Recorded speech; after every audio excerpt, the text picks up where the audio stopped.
आप सुन रहे हैं radical surrender, letting go in a world addicted to control.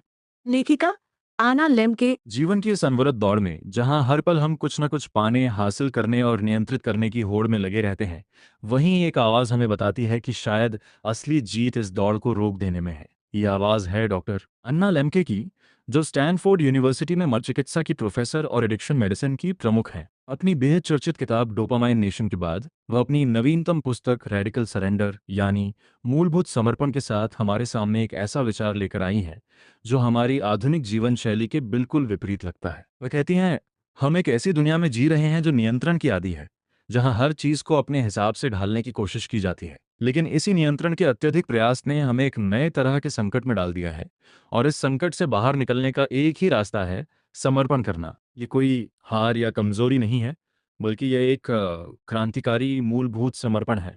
आइए इस कहानी की शुरुआत एक बुनियादी सवाल से करते हैं। हम इतना अधिक नियंत्रण क्यों चाहते हैं? डॉक्टर लेम्के हमें हमारे मस्तिष्क की उस प्राचीन प्रणाली के बारे में बताती हैं जो हमारे सुख दुख का संतुलन बनाए रखती है। इसके केंद्र में है एक रासायनिक पदार्थ डोपामाइन। उनकी पिछली पुस्तक डोपामाइन नेशन में इस बात का गहन विश्लेषण किया गया था कि कैसे अत्यधिक सुख की खोज हमें दर्द की ओर ले जाती है। डॉक्टर लेम्के एक सरल लेकिन शक्तिशाली उदाहरण देती हैं। कल्पना कीजिए, आपके मस्तिष्क के अंदर एक तराजू है, जैसे कोई पुरानी दुकानदारी की तराजू। एक पलड़े में सुख है, दूसरे में दर्द। जब आप कोई सुखद काम करते हैं, जैसे अपनी पसंदीदा मिठाई खाना या कोई नया गैजेट खरीदना, तो सुख का पलड़ा भारी हो जाता है।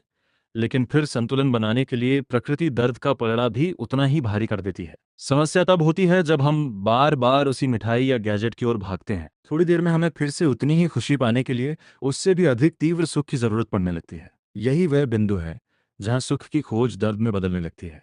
हम उस शुरुआती शिखर पर लौटने के लिए बेताब होते हैं, लेकिन हर प्रयास के साथ हम एक नीची सतह पर लौटते हैं। हमारा मस्तिष्क असंतुलित हो जाता है, और अब उसे सामान्य महसूस करने के लिए भी उन्हीं सुखद उत्तेजनाओं की आवश्यकता होती है। यही लत का विज्ञान है। और डॉक्टर लेम्के के अनुसार ये लत केवल ड्रग्स या शराब तक सीमित नहीं है। ये हमारे smartphone, social media, video games, workout, यहाँ तक कि हमारे रिश्तों और काम के प्रति जुनून तक फैली हुई है। यहीं से हमारी यात्रा शुरू होती है। डॉक्टर लेम्के कहती हैं कि हम एक ऐसी दुनिया में रहते हैं जो नशे में डूबी है। हमारे चारों ओर ऐसे अनगिनत सुख हैं जिन्हें हम डिजिटल ड्रग्स कह सकते हैं। हर सूचना, हर लाइक, हर नया मैसेज हमारे मस्तिष्क में डोपामाइन की एक छोटी सी बाढ़ जाता है। लेकिन जैसे जैसे हम इसके अभ्यस्त होते जाते हैं, हमें उतनी ही मात्रा में खुश रहने के लिए अधिक से अधिक उत्तेजनाओं की जरूरत पड़ने लगती है। हम एक ऐसे चक्र में फंस जाते हैं जहां हम कभी संतुष्ट नहीं होते। हम एक पल के सुख के पीछे भागते हैं और लंबे समय के दर्द को मोल लेते हैं। ये दर्द चिंता के रूप में, अवसाद के रूप में, एक खोखलेपन के रूप में प्रकट होता है जिसे हम समझ नहीं पाते। इसी भागम भाग के बीच डॉक्टर लेम्के एक प्राचीन और सरल उपाय बताती हैं, रेडिकल ऑनेस्टी यानी मूलभूत ईमानदारी। ये आपके आसपास के लोगों के प्रति ईमानदार होने का नाम नहीं है, बल्कि सबसे पहले स्वयं के प्रति ईमानदार होने का नाम है। यह है अपनी लतों को, अपने व्यवहार के उन पैटर्न को जिन्हें हम अनदेखा करना चाहते हैं, सीधे आंखों देखने का साहस। एक बार जब हम सच्चाई स्वीकार कर लेते हैं, तो हम उससे बच नहीं सकते। यही ईमानदारी हमें जागरूक बनाती है। यह हमारे रिश्तों में गहराई और अंतरंगता लाती है।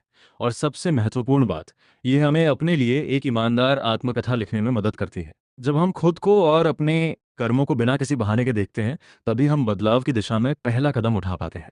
किताब में डॉक्टर लेम्के अपने क्लिनिकल अभ्यास की कई मार्मिक कहानियां साझा करती हैं। एक मामला है जॉन नाम के एक युवा प्रोफेशनल का। जॉन अपने करियर में बहुत सफल था, लेकिन वो हर समय थका हुआ और चिंतित रहता था। उसे नींद नहीं आती थी, वो अपने काम से मन नहीं लगा पाता था, और उसके रिश्ते भी बिखर रहे थे। जब वो डॉक्टर लेम्के के पास आया, तो उसने महसूस किया कि जॉन की सबसे बड़ी समस्या उसका फ़ोन था। वह हर 5 मिनट में अपना ईमेल चेक करता, हर सूचना पर तुरंत प्रतिक्रिया देता, और रात में सोने से पहले घंटों सोशल मीडिया पर स्क्रॉल करता। उसे ऐसा लगता था मानो वह एक अदृश्य शक्ति से बंधा हो। डॉक्टर लिम्के ने जॉन को एक सरल सुझाव दिया, 4 सप्ताह के लिए पूर्ण डोपामाइन उपवास। न सोशल मीडिया, न ईमेल, न कोई गेम, न ही कोई अन्य डिजिटल उत्तेजना। जॉन को यह असंभव लगा। उसे लगा कि उसका करियर तबाह हो जाएगा, उसकी दुनिया ठप हो जाएगी। लेकिन अपनी बेचैनी के चलते उसने एक मौका लिया। शुरुआती दिन बेहद कठिन थे। उसे लगा जैसे उसके हाथ पैर कट गए हों। वह अपनी घड़ी को देखता, फिर से देखता, और उसे लगता कि समय रुक गया है। उसने खालीपन महसूस किया, एक अजीब सी ऊब, एक बेचैनी जिसका कोई अंत नहीं था। लेकिन धीरे धीरे 1 सप्ताह बीतने पर उसने कुछ बदलाव देखा। उसकी नींद में सुधार होने लगा। वह किताबें पढ़ने लगा, कुछ ऐसा जो उसने वर्षों में नहीं किया था। उसने अपने साथी के साथ लंबी बातचीत की, बिना किसी रुकावट के। उसने अपने काम पर ध्यान केंद्रित करना सीखा, एक समय में एक ही काम। 4 सप्ताह के अंत तक जॉन एक नए व्यक्ति की तरह था। उसकी चिंता लगभग समाप्त हो गई थी, उसकी ऊर्जा वापस आ गई थी और वो पहले से कहीं अधिक उत्पादक बन गया था। यह अनुभव उसके लिए इतना परिवर्तनकारी था कि उसने फैसला किया कि वो अपने डिजिटल उपकरणों के साथ एक स्वस्थ संबंध बनाए रखेगा, न कि उनके द्वारा नियंत्रित होगा। जॉन की कहानी हमें सिखाती है कि संयम ही एकमात्र उपाय है। डॉक्टर लेम्के का सुझाव है कि हमें जिस चीज़ ने हमें बंदी बना रखा है, उससे कुछ समय के लिए पूर्ण विराम लेना चाहिए। चाहे वो सोशल मीडिया हो, जंक फूड हो या कोई भी आदत जो हमारे जीवन पर हावी हो रही है। इस अवधि में जब हम उस पदार्थ या व्यवहार से दूर रहते हैं, तो हमारा मस्तिष्क संतुलन बहाल करना शुरू कर देता है। सुख दुख का तराजू फिर से बराबर हो जाता है। हम उन छोटी छोटी चीज़ों का आनंद लेने लगते हैं जिन्हें हम पहले अनदेखा कर देते थे। एक कप चाय की सादगी, एक सुंदर सूर्यास्त की सुंदरता या किसी प्रियजन की बिना किसी रुकावट वाली संगति। लेकिन डॉक्टर लिम्के यही नहीं रुकती। वह इस पूरी प्रक्रिया को एक आध्यात्मिक आयाम देती हैं। वह कहती हैं कि रेडिकल सरेंडर का असली अर्थ है उस क्षण को पहचानना जब हमारी अपनी इच्छाशक्ति और प्रयास अपर्याप्त हो जाते हैं और फिर अपने से भी बड़ी किसी शक्ति, चाहे वह ईश्वर हो, ब्रह्मांड हो या जीवन का कोई सार की ओर मुड़ना। यह कोई धार्मिक उपदेश नहीं है, बल्कि एक व्यावहारिक मनोवैज्ञानिक सत्य है। जब हम लगातार अपने जीवन पर नियंत्रण जमाने की कोशिश करते हैं, तो हम एक काल्पनिक दीवार से टकराते हैं। हम सोचते हैं कि हम सब कुछ योजना बना सकते हैं, हर परिणाम को नियंत्रित कर सकते हैं, लेकिन जीवन अप्रत्याशित है। ये हर पल बदलता है और जब हम इस अप्रत्याशितता से लड़ते हैं, तो हम केवल अपनी थकान और निराशा को बढ़ाते हैं। समर्पण का अर्थ है इस लड़ाई को छोड़ देना। इसका मतलब ये नहीं कि हम अपनी जिम्मेदारियों से पीछे हट जाएं, बल्कि यह है कि हम जीवन की धारा के खिलाफ न जाकर उसके साथ बहना सीखें। ये विनम्रता का एक क्षण है, जहां हम स्वीकार करते हैं, मैं अकेले ये नहीं कर सकता, मुझे मार्गदर्शन की आवश्यकता है। ये वही सिद्धांत है जो एडिक्शन रिकवरी के 12 कदमों में सिखाया जाता है, जहां व्यक्ति एक उच्च शक्ति के सामने अपनी लाचारी स्वीकार करता है। डॉक्टर लेम्के बताती हैं कि यह समर्पण कमजोरी का नहीं, बल्कि अत्यधिक साहस का कार्य है। जब हम नियंत्रण छोड़ देते हैं, तो हम एक नई तरह की शक्ति पाते हैं, वह शक्ति जो शांति, स्वीकृति और आंतरिक संतुलन से आती है। किताब में एक और मार्मिक कहानी है, जेसिका नाम की एक महिला की। जेसिका एक बेहद सफल वकील थी, लेकिन उसका निजी जीवन अस्त व्यस्त था। वह हर रिश्ते में असफल हो जाती थी, क्योंकि वह हर चीज को अपने नियंत्रण में रखना चाहती थी। वह अपने पार्टनर से यह उम्मीद करती थी कि वह उसके हर छोटे बड़े फैसले को माने, उसके हर मूड को समझे। जब ऐसा नहीं होता, तो वो टूट जाती थी। उसने महसूस किया कि उसके करियर की सफलता ने उसे भ्रमित कर दिया था। उसे लगता था कि अगर वह अपने काम को इतनी कुशलता से नियंत्रित कर सकती है, तो वह अपने रिश्तों और अपनी भावनाओं को भी नियंत्रित कर सकती है। डॉक्टर लेम्के ने उसे सिखाया कि प्रेम और रिश्ते किसी कानूनी मामले की तरह नहीं होते। उन्हें नियंत्रित नहीं किया जा सकता, केवल उनका अनुभव किया जा सकता है। जेसिका को समर्पण सीखना था। उसे सीखना था कि कैसे दूसरों को वैसे ही स्वीकार किया जाए जैसे वे हैं, कैसे अपनी भावनाओं को बिना किसी प्रतिरोध के बहने दिया जाए। ये उसके लिए एक लंबी और पीड़ादायक प्रक्रिया थी, लेकिन अंततः उसने पाया कि जब उसने पकड़ ढीली की, तो उसके रिश्ते पहले से कहीं अधिक गहरे और सार्थक हो गए। डॉक्टर लेम्के का तर्क है कि हमारी यह नियंत्रण की लत हमें हमारे मानवीय अनुभव के सबसे कीमती पहलुओं से वंचित कर रही है।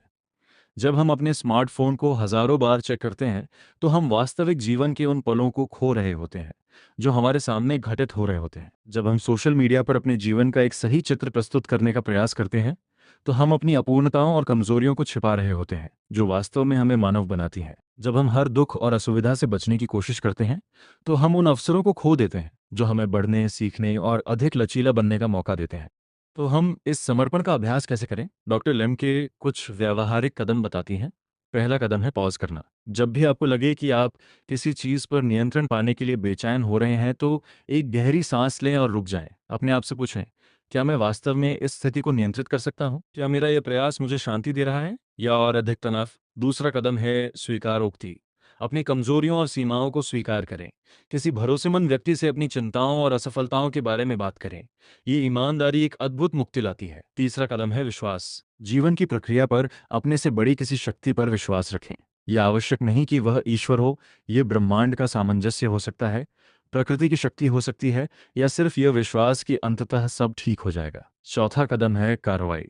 समर्पण का अर्थ निष्क्रियता नहीं है। इसका अर्थ है अपनी पूरी कोशिश करना, लेकिन परिणाम की चिंता छोड़ देना। भगवद गीता का प्रसिद्ध वाक्य याद आता है, कर्मण्येवाधिकारस्ते मा फलेषु कदाचन। अपने कर्म पर अधिकार रखो, उसके फल पर नहीं।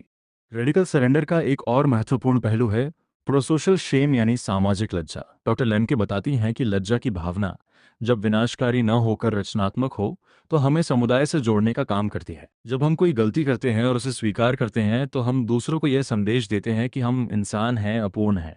ये स्वीकारोक्ति हमें कमजोर नहीं बल्कि अधिक प्रामाणिक और भरोसेमंद बनाती है। ये वह लज्जा है जो हमें ये याद दिलाती है कि हम मानव जाति के एक ही परिवार के सदस्य हैं।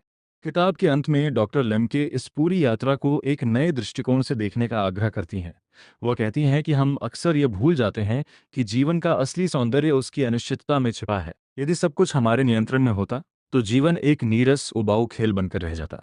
समर्पण हमें जीवन के उतार चढ़ाव का सामना करने की ताकत देता है, बिना इस भ्रम के कि हम सब कुछ बदल सकते हैं। यह हमें सिखाता है कि असली शक्ति नियंत्रण में नहीं बल्कि अनियंत्रित को गले लगाने की क्षमता में निहित है। एक बार की बात है, डॉक्टर लेमके अपने एक मरीज मार्क्स के बारे में बताती हैं। मार्क्स एक संगीतकार था जो एक बहुत बड़े स्टेज शो के लिए गाना लिख रहा था। वह हर नोट हर लय को परफेक्ट बनाने के लिए दिन रात मेहनत कर रहा था। लेकिन जैसे जैसे वह अपनी रचना पर अधिक नियंत्रण चाहता था वैसे वैसे उसकी रचनात्मकता सूखती जा रही थी। वह ब्लॉक में आ गया, कुछ भी अच्छा नहीं बन पा रहा था।